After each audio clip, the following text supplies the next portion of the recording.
research methodology workshop organized in association with PubGeek. We are overwhelmed by the response we got for the workshop. We closed the responses at 1415 responses. We hope that that this workshop is fruitful to everyone who wants to know how to proceed about research. SNO-CG is obliged to the organizing committee and the PR committee for their support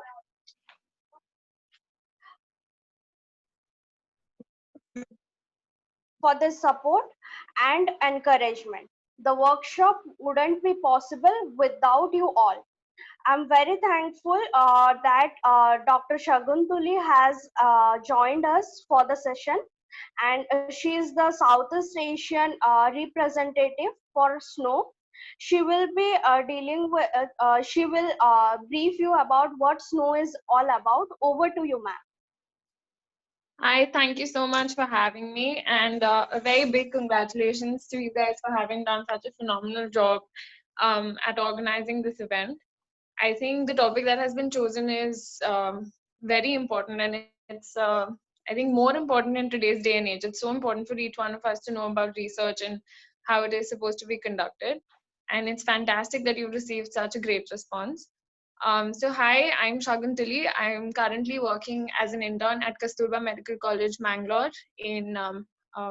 Well, I'm actually almost done with my internship. So I've been a part of SNO since last September, and the Student Network Organization is basically a part of the network. The network is a group of organizations, a group of people from all over the world, and they collectively work towards unity for healthcare. So that is the prime purpose of what the network does. And the Student Network Organization is a committee of students. It's a group of students from all over the world. And India is one of the biggest members of the Student Network Organization.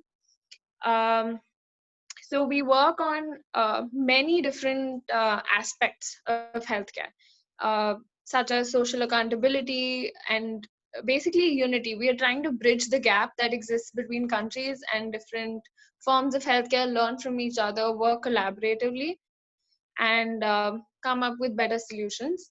And I think SNO Chhattisgarh started this year, and they have done phenomenally. And kudos to you guys. You guys have been exceptional. If any of you have any questions regarding SNO, if you would like to know something, you're most welcome to ask me. You can also message me later or catch me up on WhatsApp or anything. But fantastic, and I think I'll hand it over back to you. Thank you, ma'am. Yeah. Devesh, the stage is all yours. You can proceed with the further proceedings. Good evening, everyone. This is Devesh. I would like to introduce our speaker, Dr. Aniruddh Agrawal, who is intern at Nair Hospital, Mumbai, also the founder of PubGeek. He has published 17 papers in peer-reviewed journals, including Journal of Cellular and Molecular Medicine, Spine Deformity, Official Journal of Scoliosis Research Society, and Clinical Orthopedics and Related Research.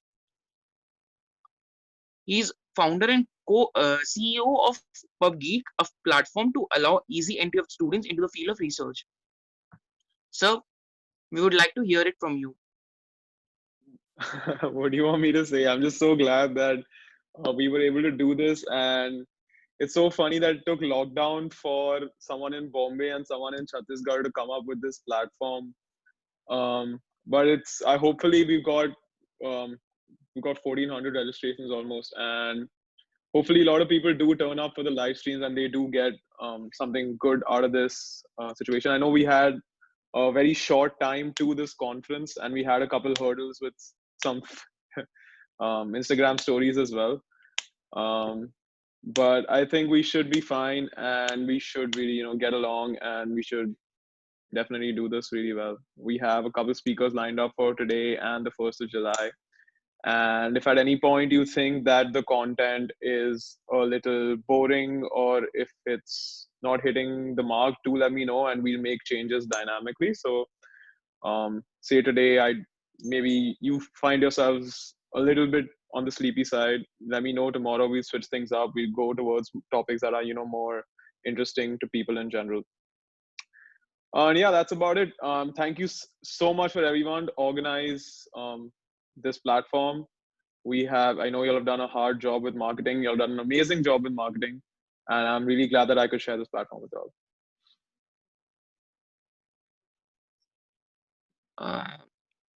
So, sir, shall we share the links, Yeah, streaming links sure, to sure, all? sure.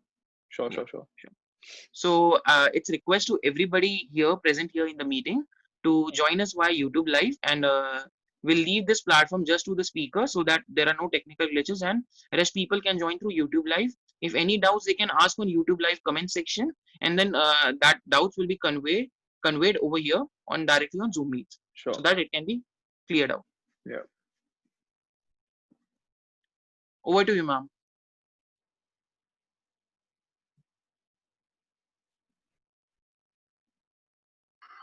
Will Thank you, Devesh. We will be live at 6 p.m. sharp on the same platform. The links will be shared on the respective WhatsApp groups we have made. And see you there, guys. See you all. Take care.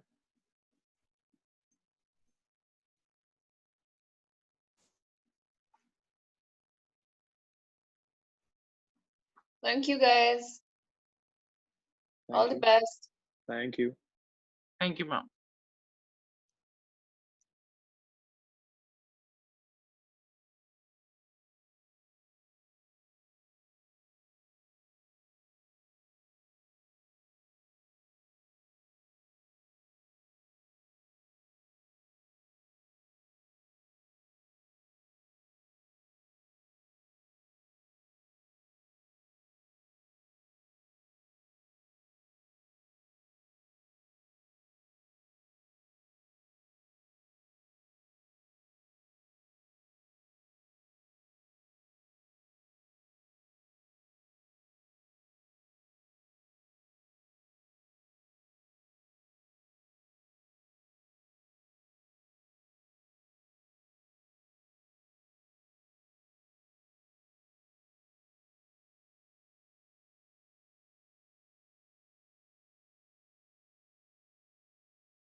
Hey guys, how are you all doing?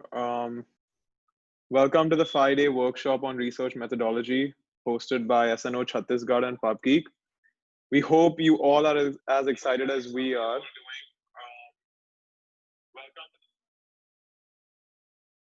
With over 1,400 delegates that wanted to be a part of this workshop, I would think it's one of the biggest ones in the country, at least the biggest one I've ever heard or been a part of. So before we move on to learning about the various things that can make you get started in the field of research, I'd like to take a few minutes to introduce myself and the platforms due to which we could all be here today. So my name is Aniruddh Agrawal. Currently, I'm an intern at Nair Hospital in Mumbai. I have founded this platform called PubGeek, which we'll talk about shortly, and have been involved in research since 12th grade. In fact, that's even when I published my first peer-reviewed journal paper. Since then, I've worked with multiple doctors across different specialties: ENT, spine surgeon, anesthesiologist, pediatric orthopedics, on a number of research papers. So far, I have 17 articles published in index peer-reviewed journals, and 5 more are in the review phase. I personally feel that the Indian medical students are eager to perform research and just lack focused, efficient avenues that teach them how to do the same. We all hear about research methodology workshops just going on and on about different types of studies like cohort, case control, clinical trials, and whatnot. But we're not going to be talking about that today. Today is going to be a stepping stone for you into the field of research. So, what is PubGeek? No, it wasn't derived from PUBG. There's a whole different meaning towards this name. It's actually a free online community of medical students that are interested in performing research and being involved in research projects. It's made by medical students for medical students. How it works is by connecting doctors who need medical students to volunteer for their research projects and medical students who are enthused to be part of the large professional medical studies that are hosted by these doctors. So far, we have over 250 students from all over the world registered on the platform that is completely free. That's why we bring to you with SNO Chhattisgarh this free workshop. And we've already provided opportunities to over 12 students and have finished 3 research projects, 2 of which are already in the pre-publishing phase. Now let's move on to the main reason that you all are here, the workshop. The aim of this workshop is to help you learn how research is performed and in turn, help and motivate you to perform your own research. We'll be focused on learning through example-driven interactive sessions with myself and two honored expert guest speakers who have been part of the research field all their professional lives. I'm not going to harp on about the importance of research because all of you seated here have taken time out of your busy and important MBBS lives and chosen to give it to this workshop. And therefore, I do believe that you all understand the importance of constantly trying to upgrade the medical profession. One important aspect of research is that it should not just be something one pursues because they want to make their CV good for USMLE or PLAB, but it should be ingrained in their minds so that even when you are a consultant in India or any other country, you are keeping up with the responsibility of providing your patients with the best treatment possible.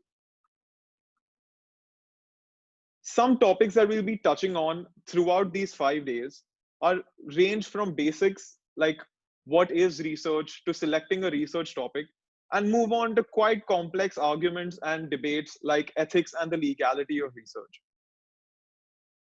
We will shortly provide you with an exact timeline of what we are going to cover each day, and accordingly, you may log on to the webinar to view topics that are of interest to you. We have a couple other speakers who will be joining us. Dr. Neil Anand, who is a clinical professor and a director of spine trauma at Cedars-Sinai Medical Center in Los Angeles. Dr. Neil has over 100 articles published in peer-reviewed journals.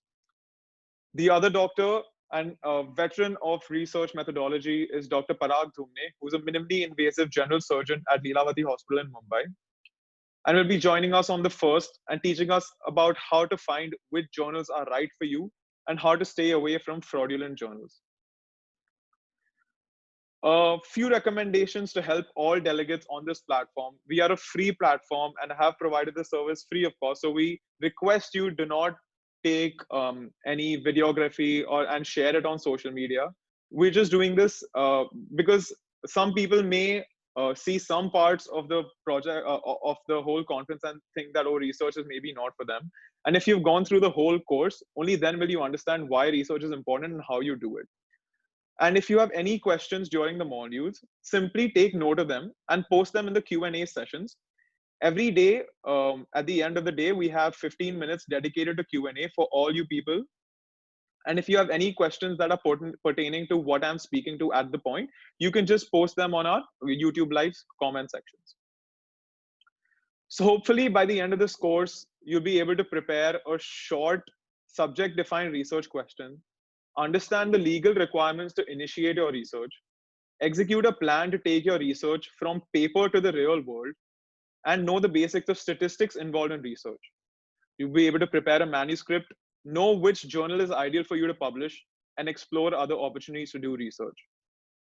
Like I said, we are trying to make this course filled with content that has practical applications and practical ramifications, if not followed up in the way you perform your research.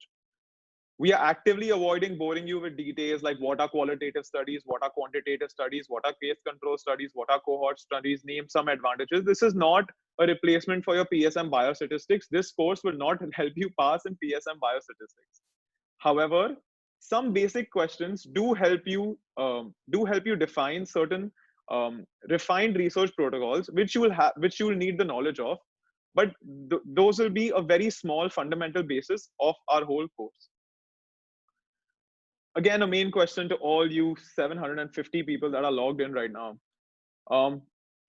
How do you get the certificate?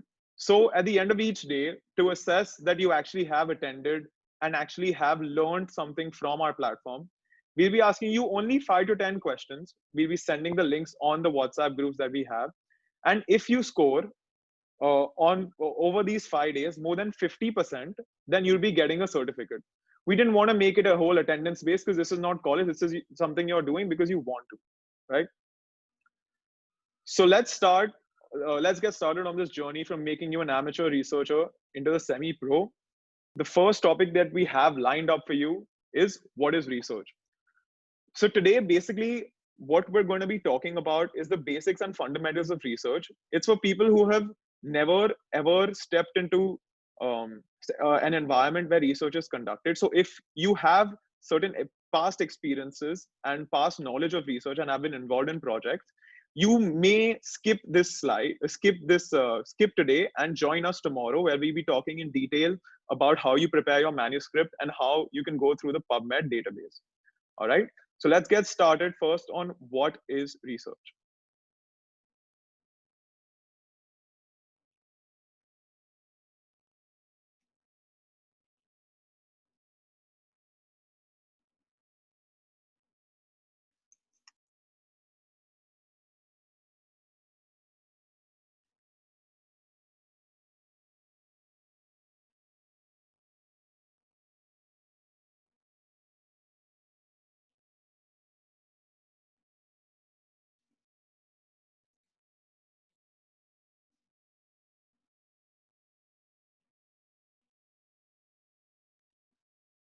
I'm sorry, I'm facing some technical difficulties. Just give me 1 second.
Okay, so our first topic with series of lectures is what exactly is research.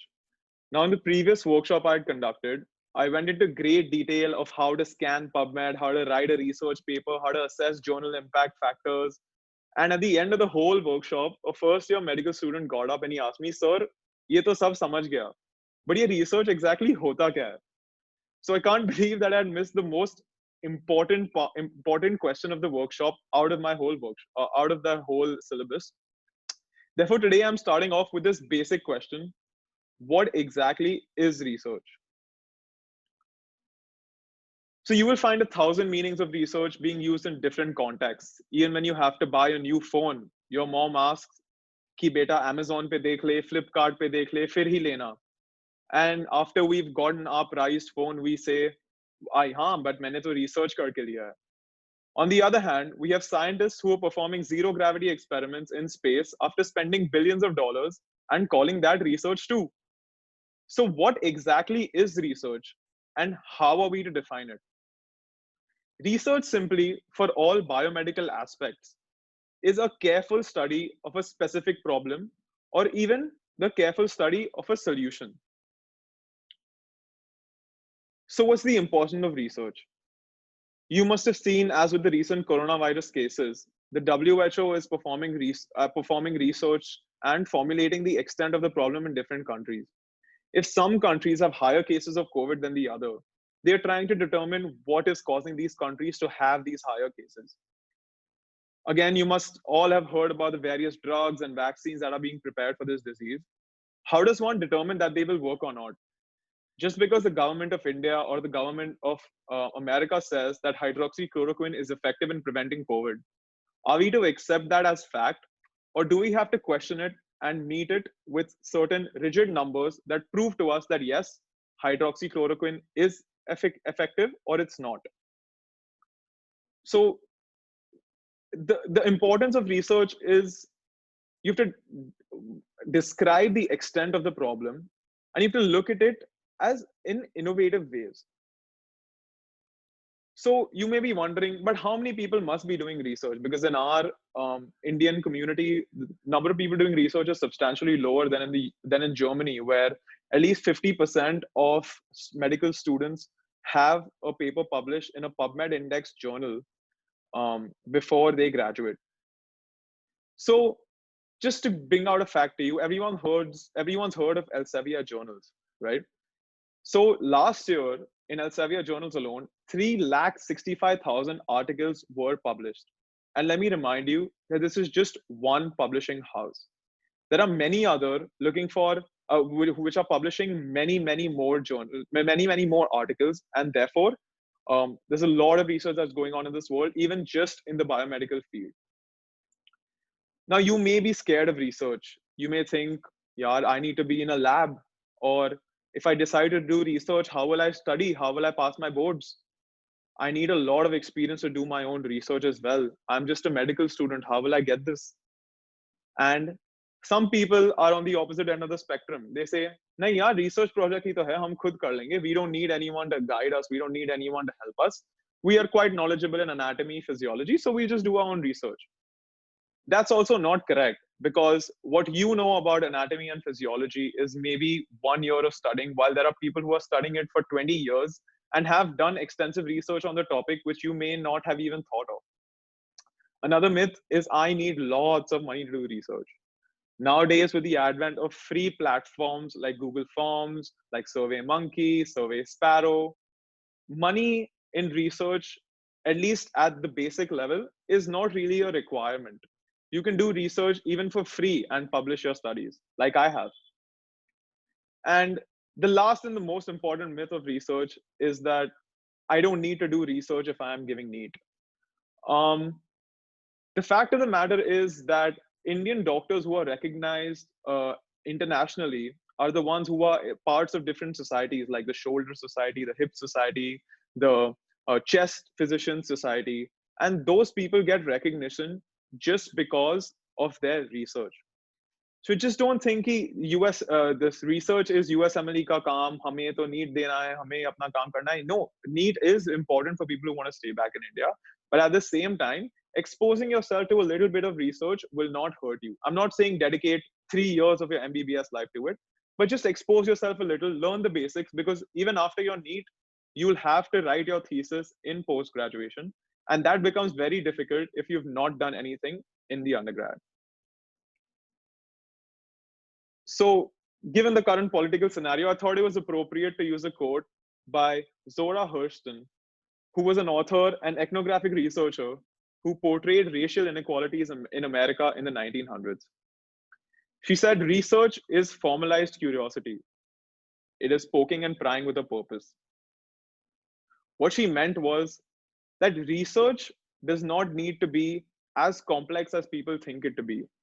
The only thing that you need to do with research is poking and prying with a purpose, which means that you have to have some purpose of doing the things that you're doing, and then explain that purpose to people and determine certain facts from what you have found. So suppose if you drink 3 cups of coffee a day, don't you pee more? Well, some scientists somewhere found that interesting and then went on to research why this happened. And hence it was found that coffee was actually a diuretic.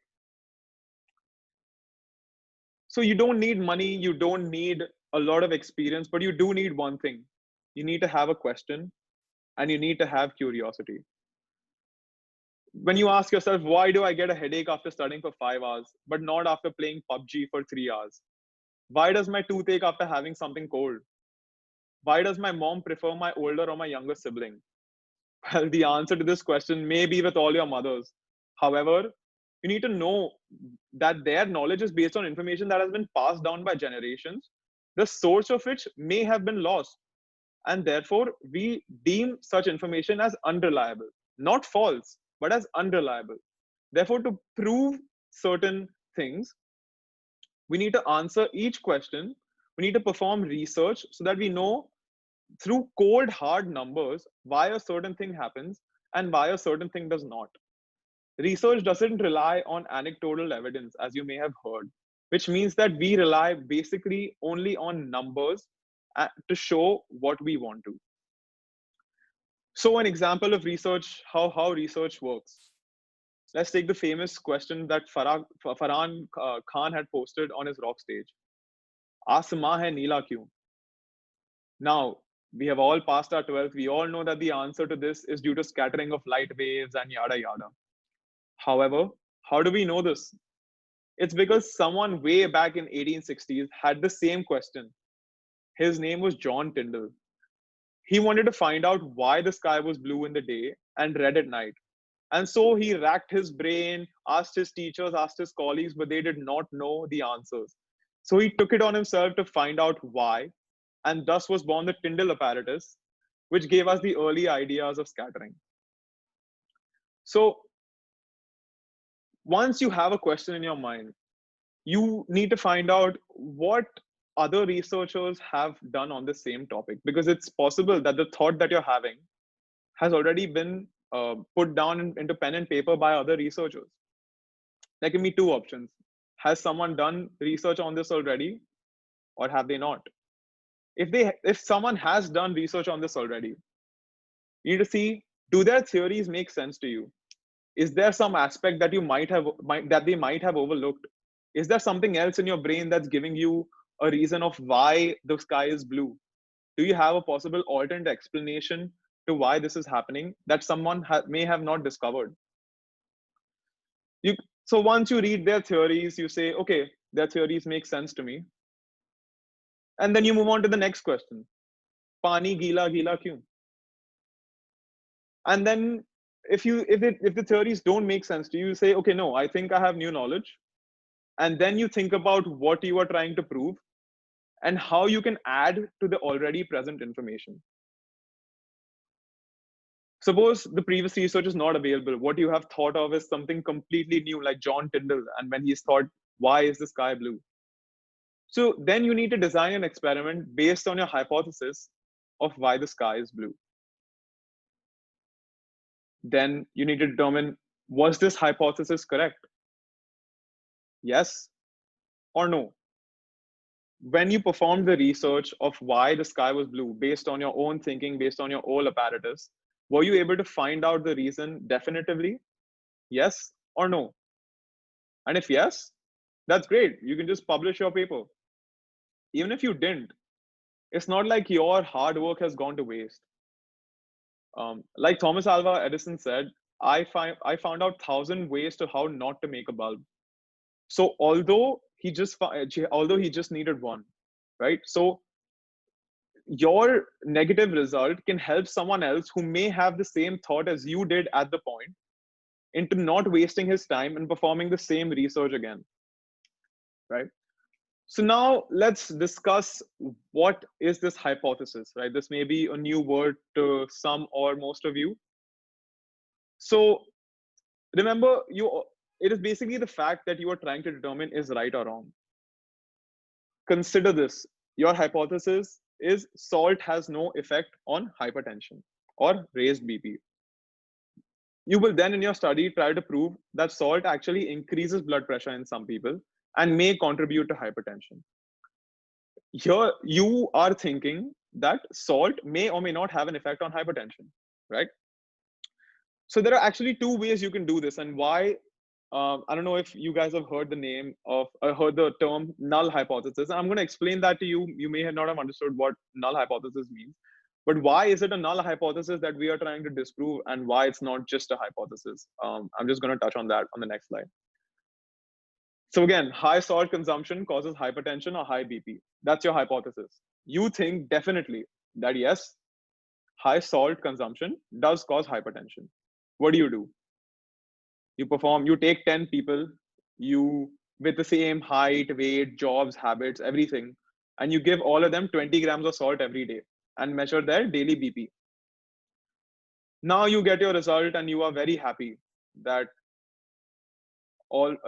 average BP of the group increases. However, in 3 people, there was no BP change was seen, and in fact, the BP may have even decreased. So now, can we say that salt causes hypertension? You may want to say that because it's your study. You say, yes, average BP of group has increased. But I would tell you, what about those 3 people? Does that not disprove the fact that high salt consumption definitely causes hypertension? Right? And then you would not have anything to say to me, because yes, those 3 people should not be a part of that study then if high salt definitely causes hypertension. Therefore, there is something called the null hypothesis, which means that you assume that whatever you're trying to study, the result of that research is going to be completely completely show no association, no result, right? So instead, if you said that the hypothesis was high salt consumption does not cause hypertension, which means that high salt consumption and hypertension actually have no relation to one another, which is what's called a null hypothesis, which means that the relation between A and B is null, which means zero. Then again, you perform your study, you take 10 people, same height, weight, body language, body, everything, occupation, everything's the same. You give them 20 grams of salt every day, and again you see the same thing. BP increases in 7 people, no BP change in 3 people, but the average BP of the group increases, right? So what does this mean? Now can I say that salt does not cause hypertension? That was my null hypothesis, right? That salt consumption and hypertension are not related. But can I say that now? No, I can't, because the average BP of the group has increased. The BP has already increased in 7 people. So I cannot say that salt does not cause hypertension. And that's why I have disproved my null hypothesis. That's why you see that disproving something is much easier than proving something. And this does not play a role. You may be thinking, what is this guy talking about? Is that the same result? Is that the same result? But this plays a role, especially importantly, when you're trying to do statistics, right? But this is the basic idea of a null hypothesis, where you're taking two things, saying they are completely unrelated to each other, and then you are trying to disprove that they are unrelated, which means essentially that you're trying to prove that they are related, right? So this completes the idea of a null hypothesis. And yeah, so that's why a hypothesis must always be null. You should always frame your question, your research question, in a way that there is no association between these two things that you are trying to study, so that in your results, you can say that it is not true that salt has no effect. I know that sounds very confusing, and that's saying a double negative. And instead, I should just say it is true that salt has effect on hypertension. But just because of statistical reasons, this is what's followed. So the next step is what we spoke about while discussing Asma Hai Neela Q. We talked about how we need to see what other people have said on this topic, what they have researched, what theories they had, and what was the conclusion of their theories. Now, this may sound like a bit of a bore. We are already burdened with Harrison's, with Guyton's, with Robbins, etc. But literature review is one of the most important aspects of research, because you not only understand the previous research that has done, you also understand how they did it. It will give you ideas as to how you can possibly change the ways you were thinking of doing this experiment, and doing it in a way that is much better done maybe by a much senior researcher who has thought this out with much more clarity than maybe you have. See, over here, we are all just medical students, right? We do not have in-depth knowledge of, frankly, anything. We have PG, we have super specialization, and still we have medical students who are doing research on diabetes. Does that mean that they should not do it? Of course not. They need to understand, when they are researching on a particular topic, what the current literature is. They need to speak to experts on that topic about what they feel about that particular issue being discussed, and then they should move on to their research. And that's why, since we don't have too much in-depth knowledge and we need to keep updating our knowledge, literature review becomes the most important part. In the next couple of days, we'll be talking about PubMed, and we'll be talking about how you can search for articles through that particular website, which is one of the most brilliant indexes, and with the most with one of the best with some of the best journals and articles that you can find, and it's highly reliable, right? So after literature review, we have performed our experiments, and we are now ready to publish our research. A lot of people get scared of publishing research. Research articles usually range from 2,000 to 3,000 words. However, let me tell you that if you have completed your literature review properly, you will know most about the top. You will know most of the things about the topic that are there in literature currently, and you'll be able to determine how your experiment is different, and how others would find your experiment interesting, and what new stuff have you found out from your experiments. The only difference between publishing research and writing in your notes for dams is that you just have to write down what you found out using your hypothesis. You can't copy paste from somewhere else. Plagiarism is a whole other deal that we're going to be talking about. But between that and an essay, the only difference is that you have to write in a systematic, standardized manner. And so that other people follow your thoughts, so that other people understand exactly what you were talking about. And see, because research is something that so many people rely on. Even one study on hydroxychloroquine caused the WHO to stop its trials, right? So you need to essentially publish. Your writing needs to be in a way that is understood by people. You do not need to use complex sentences, complex words. You do not need to have something called a research vocabulary. You just need to understand the standardized manner in which it is presented and just follow that. It is no complex task, trust me, and we'll be touching on this in the next few days, so don't worry at all. So some people just perform research for just boosting your CV and just showing off to friends that, oh, I have 5 research publications already. But it's not just about that. Your skills improve with research. Time management is something that medical students are already good at.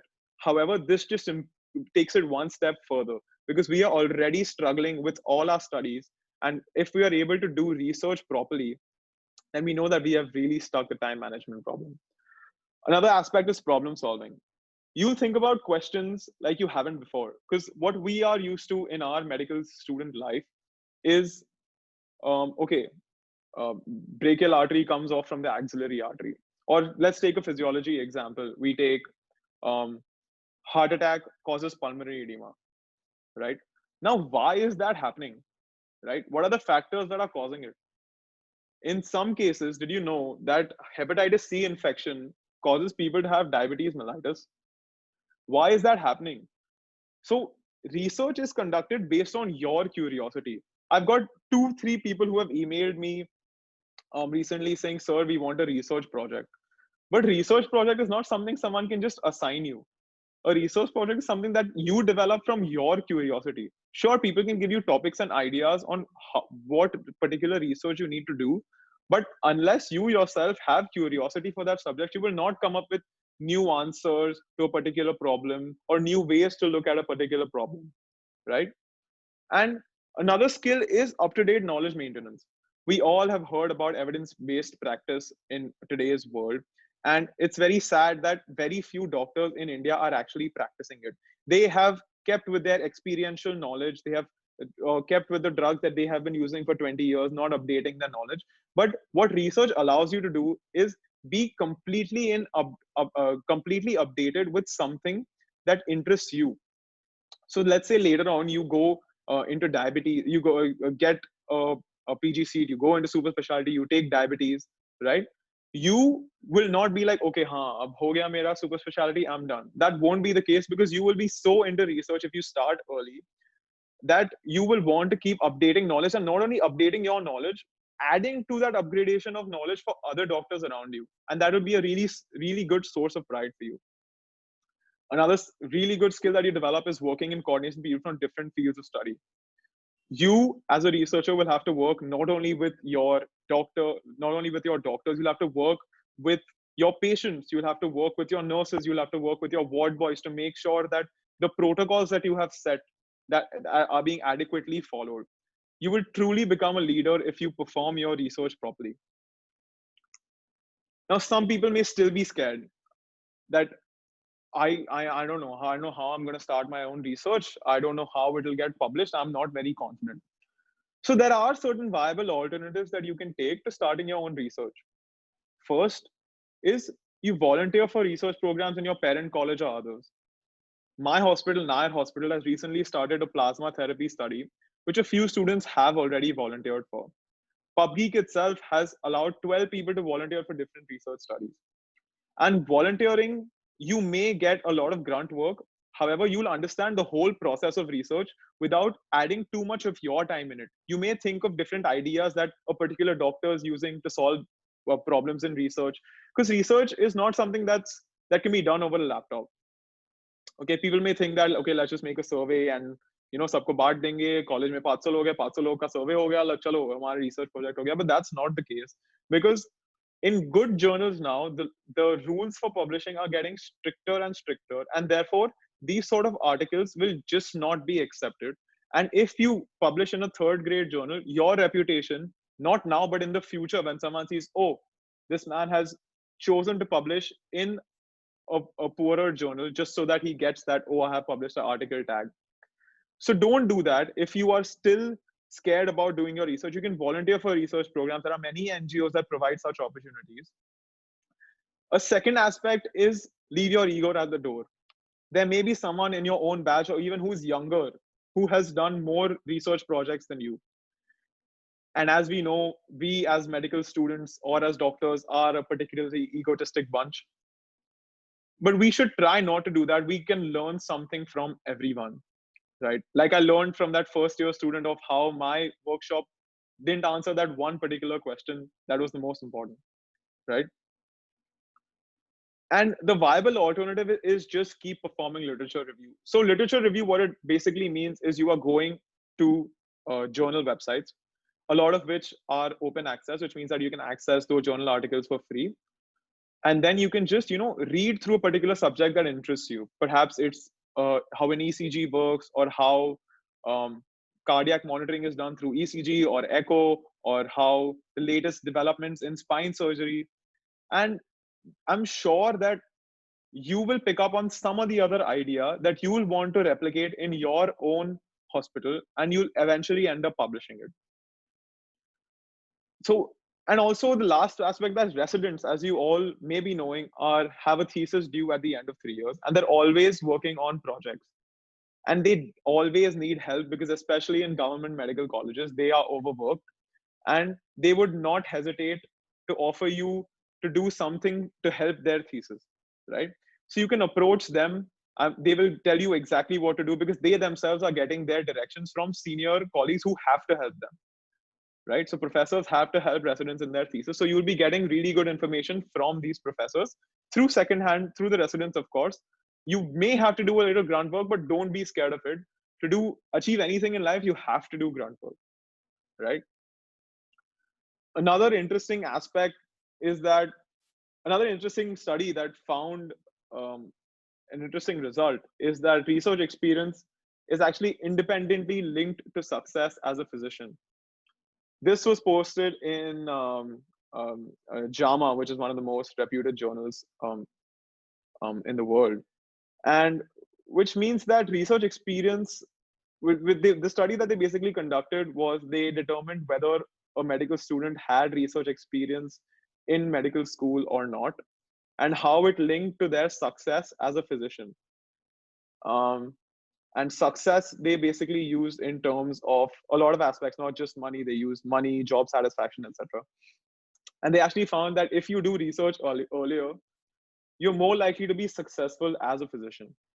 And therefore, I would request you to take the tiniest steps in your day to start your research, so that not only are you successful now, but eventually as a physician, you are updated with the knowledge that you require, and are also treating your patients with the most updated drugs and the most updated knowledge. So we have learned about the research pathway, right?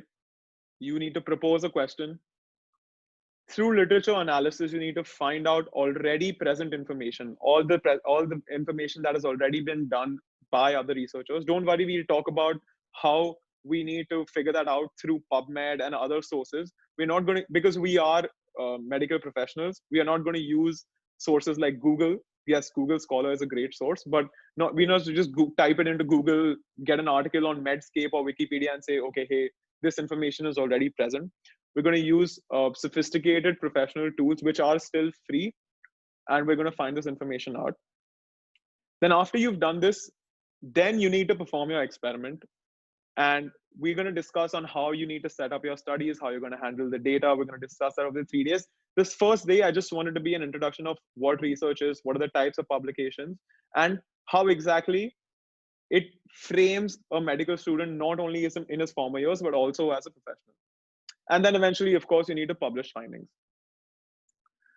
So the next topic that we're going to be talking about are the types of publication that you will find in various journals, um, and followed by which you will understand exactly what an article is, exactly what a journal is, how you can find them in a very short manner, and we can move on from there. Right. So let's move on to the next topic: types of publications.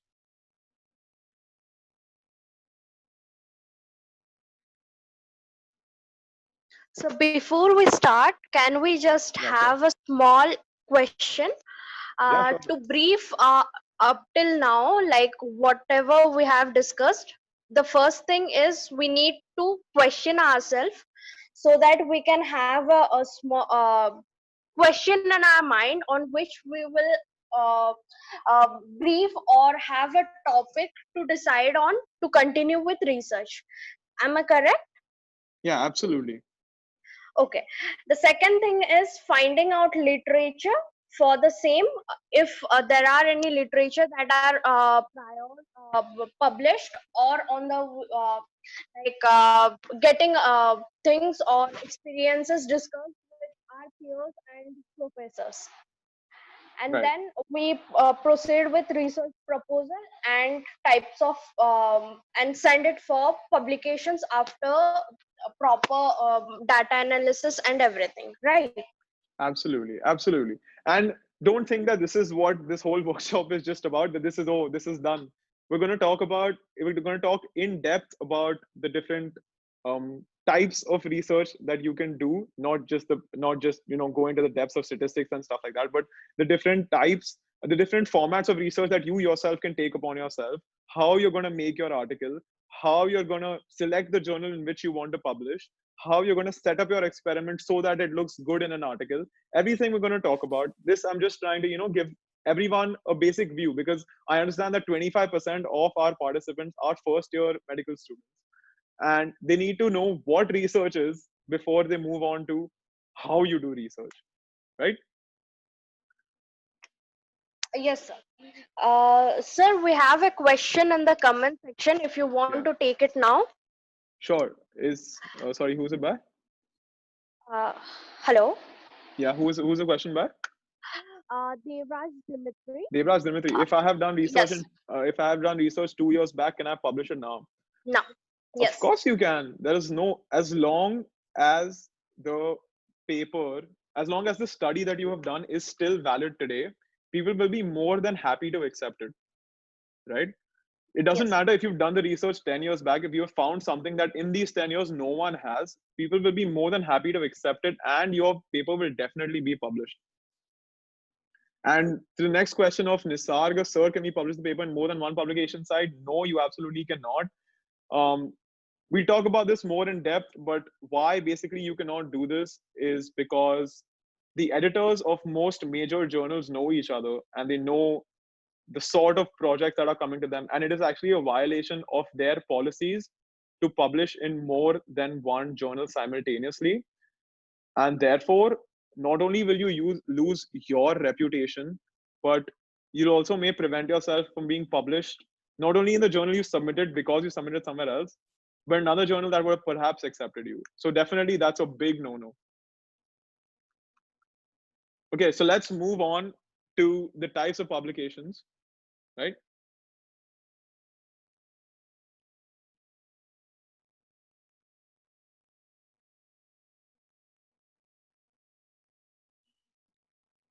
So for everyone who has questions, we're going to have a whole 15-minute question and answer session at the end of this. So don't worry, your questions will be answered. And if you have any other questions, you can definitely email us at contactus@pubgeek.co. So don't worry at all. Um, we'll answer all your questions.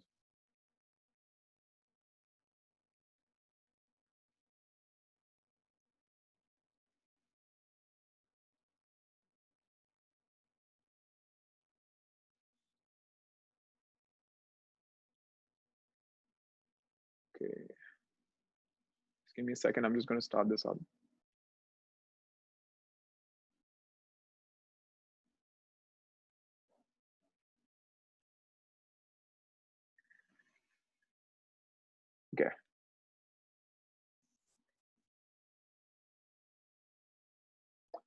right? So let's move on to the types of articles that you're going to come across in different journals, right? There are a few basic types. There are at least 20 different types of articles that different types of journals publish. We're going to talk about the major ones that you and I will be performing, and the ones that are most common in this particular research field. So the 6 basic types are something called an original article, a review article, clinical case study, clinical trial, perspective, opinion, commentary come under one category, and book review. We go into depth in each one of them, don't worry. The most common is the original article. The ones that you see are studies that are being performed firsthand, that are being done by a person and then being performed not based on findings of others, are the original articles.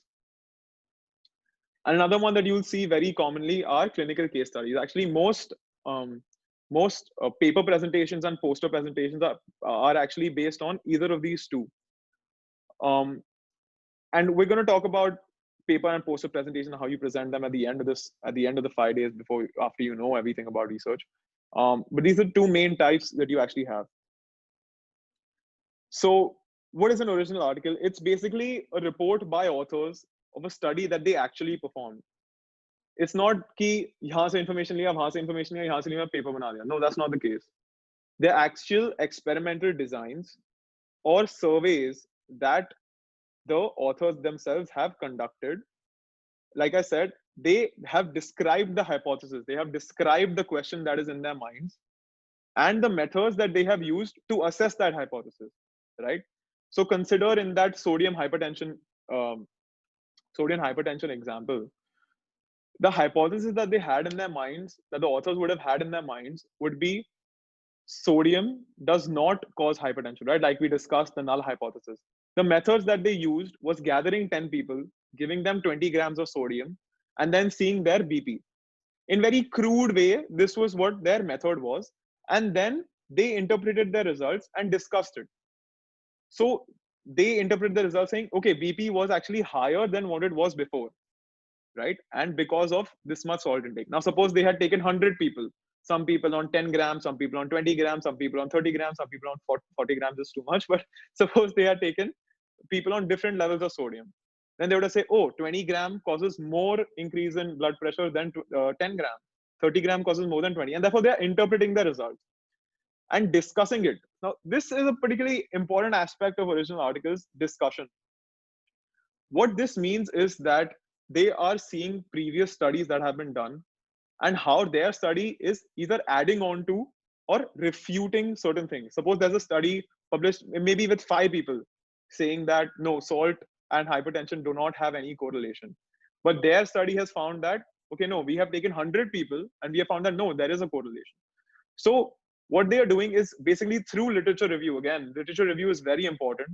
They are doing this and seeing, okay, no, our results are different from what has been published before. And that's why it's of interest to the people. And that's what they are discussing.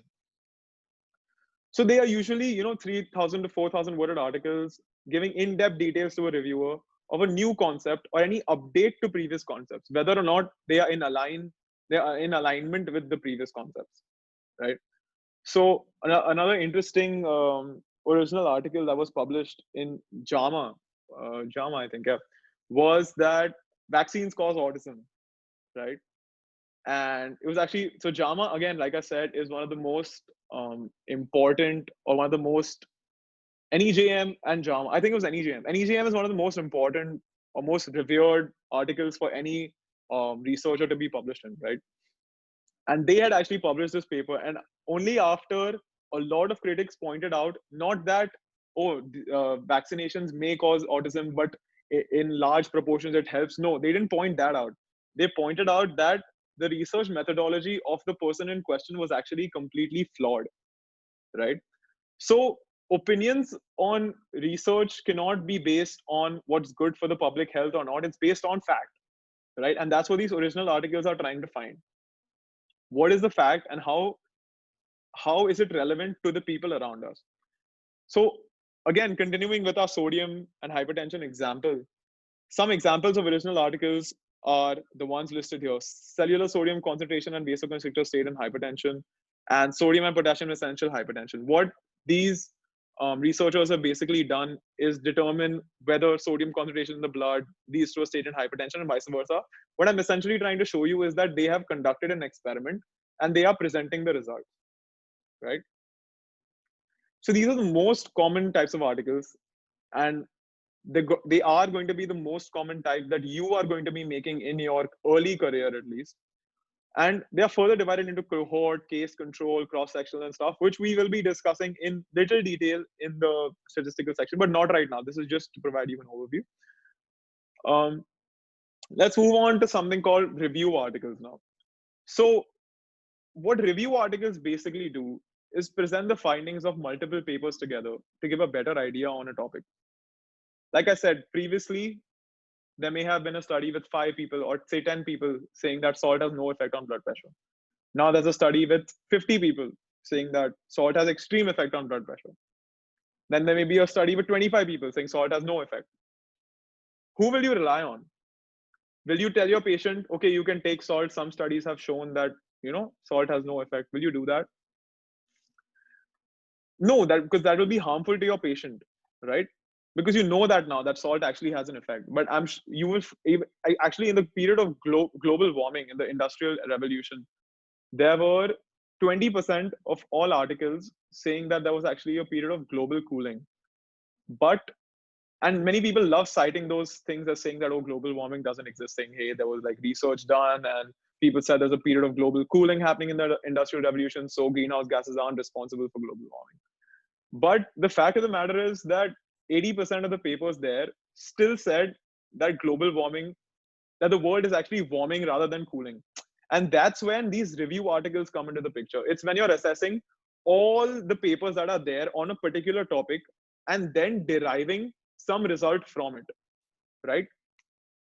So what in review articles, what basically authors do is, suppose you have, there's something called PubMed, right? Which indexes the most authentic and the most important, not important, but the most reliable articles, maybe in the research community, right? So what these authors do is, say we have the example again of salt and blood pressure. They search for keywords of salt and blood pressure in the whole of PubMed, which has over 65 million articles or 70 million articles, if I'm not wrong. And they come up with a few articles, right? And they filter out every whatever search results they have, they actually have to explain why they are filtering out each paper from their review article, right? And after they have the articles that are most important to them, they then average all the data in those articles. So then, instead of relying on, say, article B, which has 25, article C, which has 30, article D, which has 40, you're actually relying on the amalgamation of all this data. And that's why they are said to be the most reliable articles, right? And also, review articles have to prescribe by something called a PRISMA criteria, which is not something that you need to know right now. But it's basically a very stringent criteria that they have to explain exactly why some articles were removed from their analysis, what are the keywords that they searched, which databases they searched from. And that's why it makes it the most reliable article, most reliable type of article. So here are some of the examples of review articles. The impact of sodium and potassium on hypertension risk and the pathogenesis of hypertension using sodium and potassium. So again, what these people have done is not conducted their own research. They have essentially assessed hundreds of researches that have been conducted on this topic and then derived that, okay, yes, sodium and potassium have hypertension risk or they don't have, based on the amalgamation of all these researches. And that's why it makes them the most stringent, right? So let's move on to something now that's the least reliable source of information, called case reports. Case report is basically a unique case that the researcher is highlighting. Okay, if a physician or a researcher believes that this case is very interesting, the findings that he has found in this particular patient are very interesting, he makes a report of the case to say that, okay, see, this is happening. Now, why you would say that, okay, then why is he even doing this if it's not reliable? What happens is that case reports actually lead to bigger researches. Because as case reports become 1 case report, 5 case reports, 10 case reports, then a theory forms that, okay, this may be the reason why hypertension is happening, right? And when that theory forms, then larger researchers, then original articles come out, then control trials come out, then review articles of control trials come out, and then we establish a particular pathogenesis, right? So that's why case reports have their place in research articles, because they are basically outlanders, right? Outliers, right? Because you expect something to go a certain way, but this particular case is showing that, okay, hey, this is not happening. There's something completely different happening here, right? And that's why it's important to report it.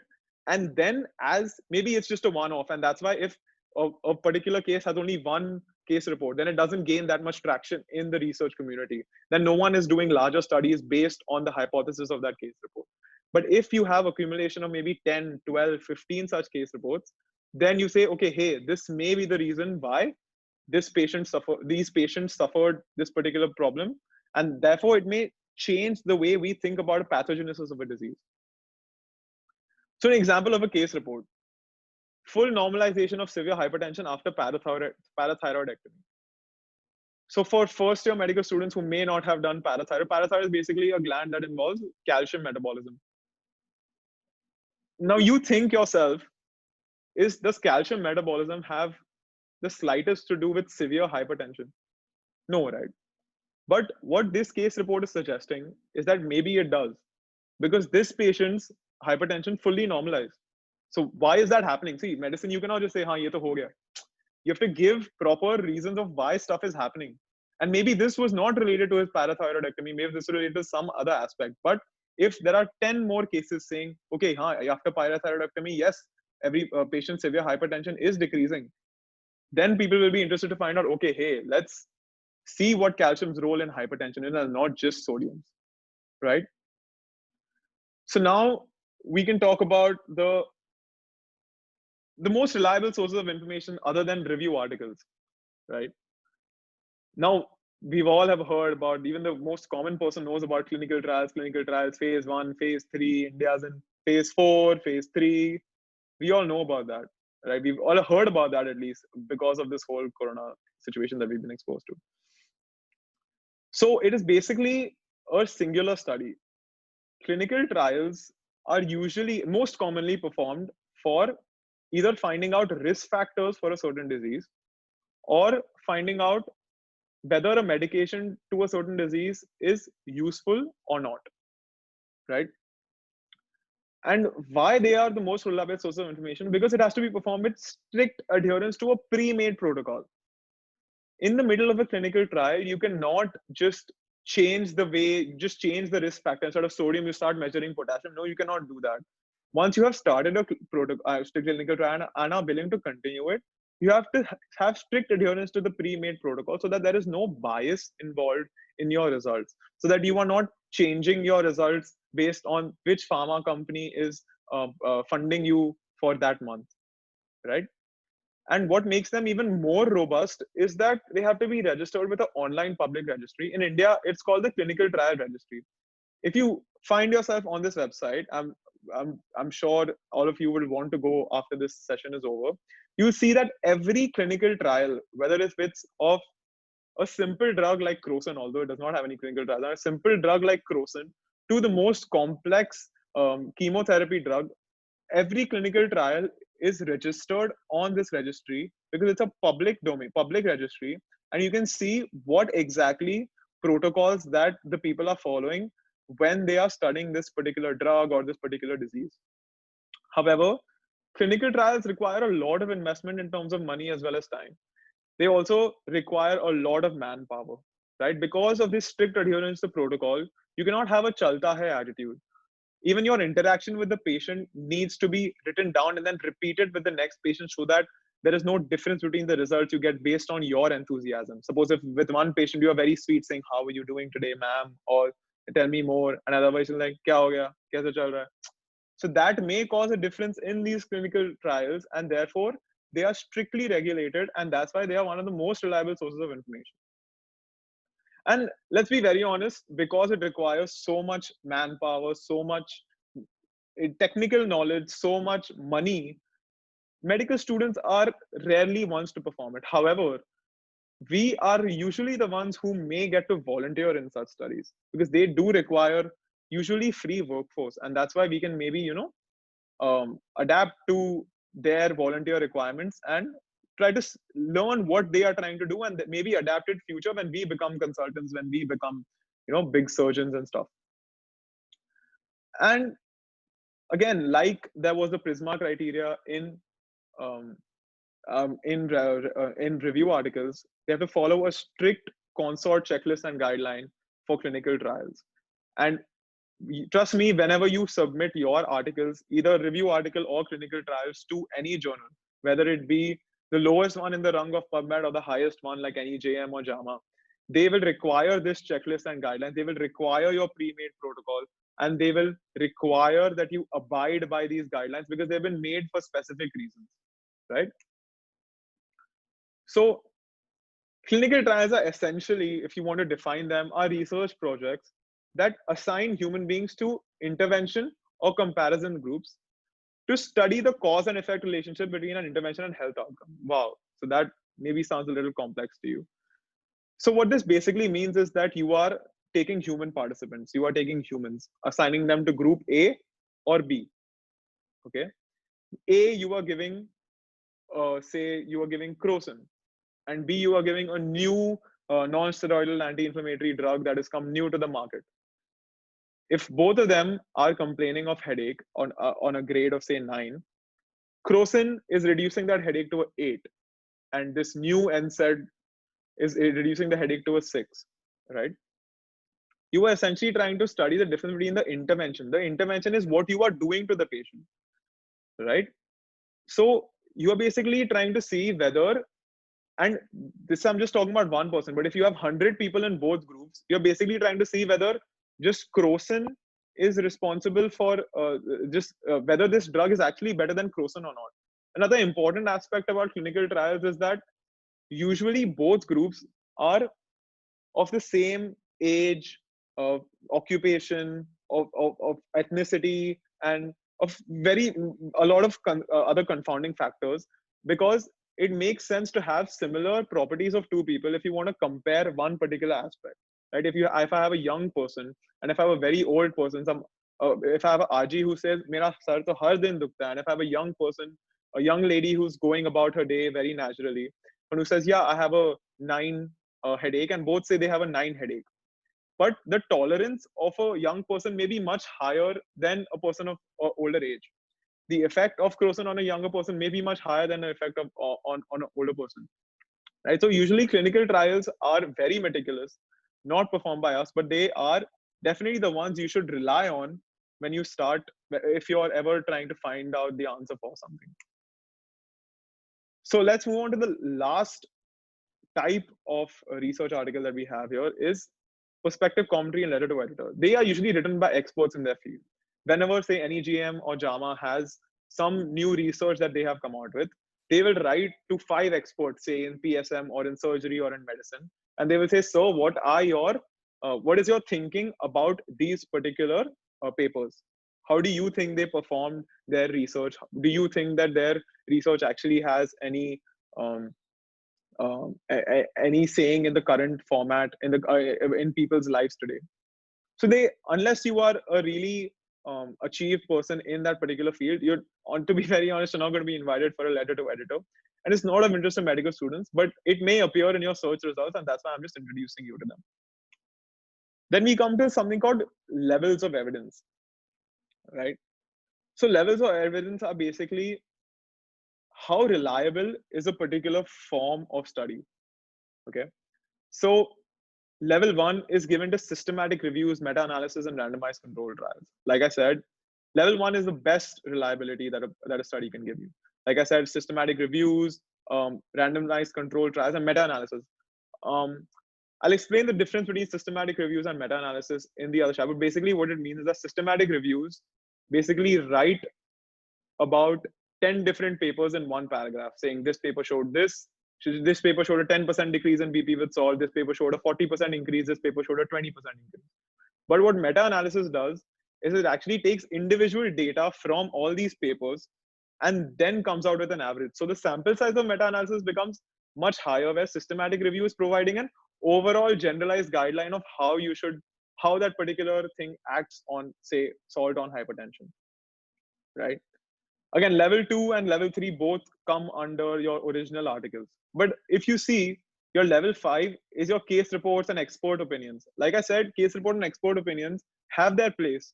However, they are of the least evidence, which means that if you're deciding what you want to do to this particular patient who's sitting in front of you, you should definitely not rely on some case report somewhere or some expert opinion somewhere that's saying that, okay, this is the best way forward. You should in fact rely on randomized control trials, also called RCTs, or any systematic reviews that are available, or that are available. If they're not available, then you move on to level 2. If those are not available, then you move on to level 3.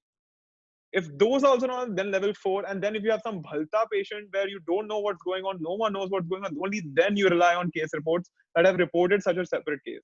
And also then you get the opportunity to report this case as well, because it is such a rare case, right? But you won't know it's a rare case unless you have gone through all these levels and sat through all these papers. Otherwise you think, wow, I have never seen this in my 20 years of experience. But maybe in some other country it's very common and they have already discovered what the best standard of procedure for this patient is, right? So this is a basic introduction to the types of articles. Now let's discuss about what are journals. Okay, now every medical college has this one literature book called Satsang or something, where they show us what happened in that college for the entire year. There you'll have pictures of your fest, your medical conferences. I'm sorry for the first years in this talk, as they might not have a college book this year because of COVID, and probably won't understand what I'm talking about till next year.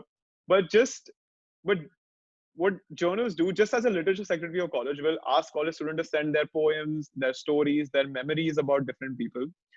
And then she will filter out what she thinks is bad and only keep the good ones in the college literary journal. Similarly, scientific journals also do that with their articles. The average acceptance rate of a good PubMed index journal is around 10 to 11%, which is actually high. Okay. So just imagine if 100 articles are being sent, not only by just medical students, by people who are consultants, people who are experts in their field, only 10% are being accepted. So you can imagine the level of uniqueness that your research should have to be accepted in a good journal. See, you'll find hundreds of journals who will just publish your article saying, oh, wow, we are indexed in so and so, and we publish it for 4,000 rupees, 5,000 rupees. But you should definitely not do that, because you also know they are fraud, and others who see your CV and see, okay, he has published in this journal, also know that these journals are fraud, and that tarnishes your own reputation, right? So what we should basically do, what journals basically are, is they are basically there for themselves. Like the literature secretary is there for herself. She wants to make sure that her article, that her journal or her literary book is better than the previous years, right? So that's what journals are also there for. There's no point on hating journals ki yaar usne mera article accept nahi kiya, itna acha likha tha. But that's not their objective to make you happy, right? Their objective is to see what will increase their readership, whether your article has some unique aspects to it. And if it does, they will definitely publish it, because they are also interested in people coming to their website and spending on your articles, right? So journals are basically like books which have a collection of different articles and their type. Now, every journal usually has a specific criteria, specific aim and scope that they focus on. Like you'll see journals for orthopedics, and in fact, there are specific journals for just spine orthopedics, or specific journals for just pediatric orthopedics. Will be much different from journals for, say, endoscopic, or say pediatrics, or just neurosurgery pediatrics. Everyone will have a different scope. But are all of all of these journals good then? Like I said, journals have become a lucrative business. There are hundreds and thousands of medical students all over the world just wanting to print their article that they have worked so tirelessly on into some journal, so that they can put it on their CV and just say, yes, I published my article. But you should not be tempted. Okay, Dr. Dumne will talk about this topic in great depth about how there are predatory journals on where their indexing actually does not matter and where you should definitely not publish your articles. But I just wanted to touch on this and let you know what journals are. So before we close up for the day, we're going to have a talk by Dr. Neil Anand from Los Angeles. We're just going to connect with him in a few minutes. This is the homework that you have for tomorrow's session. Okay. In tomorrow's session, we will dive into the depths of the research process. For this, I would like you to just take 30 minutes out of your time and read 5 original articles on any subject you like. Not review articles. I explained the difference between review articles and original articles to you, right? You can log on to this website if you want. We'll put it on the WhatsApp groups that we have. This website, whatever article you search for on this website is free. So you don't have to pay for access to this article. Okay. So log on to this website and then we can move on. And then tomorrow you'll be ready to dive into the depths of research process where I talk about how an article is constructed, how your research methodology should be, how you should publish in journals and stuff like that, right? So if you have any questions right now, please feel free to put it on the YouTube comment section till the time we connect with Dr. Neil. Okay, I'll be here to answer your questions.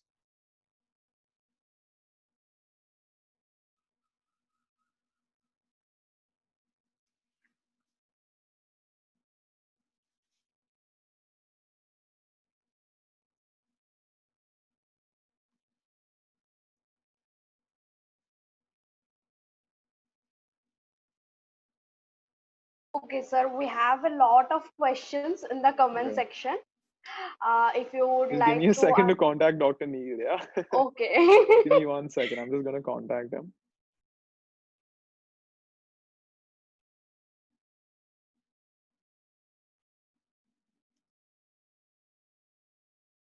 Okay.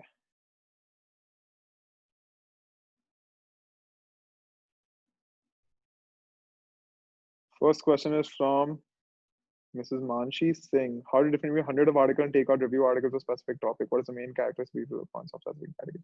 Okay, so this is actually a good question because at any time when you search, I'm sure you've heard of Google search and PubMed is not that different. You'll find hundreds and thousands of articles that are relating to your keywords. But there is a simple and surefire way of filtering out these articles, which we're going to discuss on how to read an article. What essentially you need to do is just read the abstract, and then you move on to other. We're going to talk about that in great detail. But there are ways to limit yourself to spending maybe just 15 to 20 seconds on a particular paper to determine whether it's of importance to you or not. Mr. Kajal Thakur has asked, so how do we know that particular topic, not any articles published? So again, tomorrow or day after, we're gonna hone down on the details of. That's on me. Actually, we were having so much trouble trying to find a place where we could house 1,400 people because, as you know, Zoom also has 1,000 participant limits. So I've been kind of busy with that today and the whole of previous night. So I've already made a schedule of what we're going to talk about, and we're going to cover this topic of how do we know that particular topic is not published is by using PubMed, okay, and how you can limit your research, your search results in PubMed as well, okay. So then, what is the minimum time we require to complete a research? That's actually a very complex question because the minimum time that you require is as much time as you think that your research is good enough for other people to actually see it. Because like we as medical students think that, oh, we did research and stuff, but we need to know that people who have been in that field for 20 years are already publishing such papers, okay. And for your papers to be able to compete with their level, you will need the help of a guide or a faculty who will tell you, okay, this is a new topic in my area, I want you to do this, I've been trying to do it, I don't have time, I want you to do it, okay. So there's no minimum time we are required to complete a research per se, because it depends on your curiosity on how complex a question that you want to answer, right? With journals asking, we ourselves wanted to give our perspective commentary on that. Okay, so again, journals that are asking you as medical students to give your perspective or commentary or letter of editor, they will, as you may yourself have realized, that they will not be very authentic journals, because unless you are a consultant that has published a great deal before, you will not get these unsolicited requests, right? So those journals are what we say fuzzy, or just not good enough for you to have your name attached to them, right? So I would recommend that you don't do that. Yes, you'll be tempted कि वाह medical student हो मुझे offer मिल रहा है कि यार आप sir आप आके review कर लो, but trust me, don't be tempted, because your name will be attached to that website and that journal forever for your whole career. Okay, and you will never be able to remove it, because very difficult to rescind such things from those journals. Can you tell where to find sample research papers? Yes, I have. So the link that I have in blue, it's ncbi.nlm.nih.gov. You can find research papers. Maybe, I don't know, maybe there are 10 to 15 million on there. So anything that interests you, you can definitely find them on there. These are all free. So PubMed has paid and free. This particular one will have all free. Okay. Which type of research would be most suitable for a med student? So for a medical student, I'll tell you what I started out with. I basically started doing research in 12th. Okay. Again, through so my basic aspect was that I want to do something. Like, I want to do something about obesity, because the whole thing about childhood obesity was happening maybe 3 or 4 years back then. So I just wanted to do something about that. And my family suffers from obesity, and I just wanted to do some research about it. So what I did was, the unfortunate thing I did was I thought I knew everything. Okay. And I didn't take the help of senior PSM advisors or senior consultants and stuff. And I just went out and did my own research. I took 250 people from a private school in Bombay and 250 children from a public school.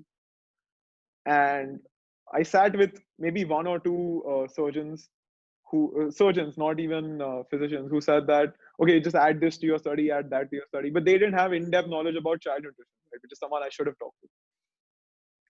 And yes, that paper did get published in a peer-reviewed journal, but I feel very sad about that paper, because I could have done so much more from the effort that I had put in.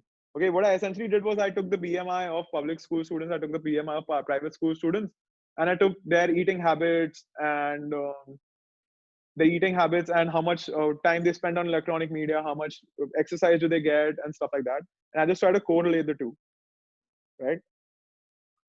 But what that resulted in was in a study that actually didn't have that many practical implications to other people, because the way in which I went about it was a little poor, right? It wasn't ideal, right?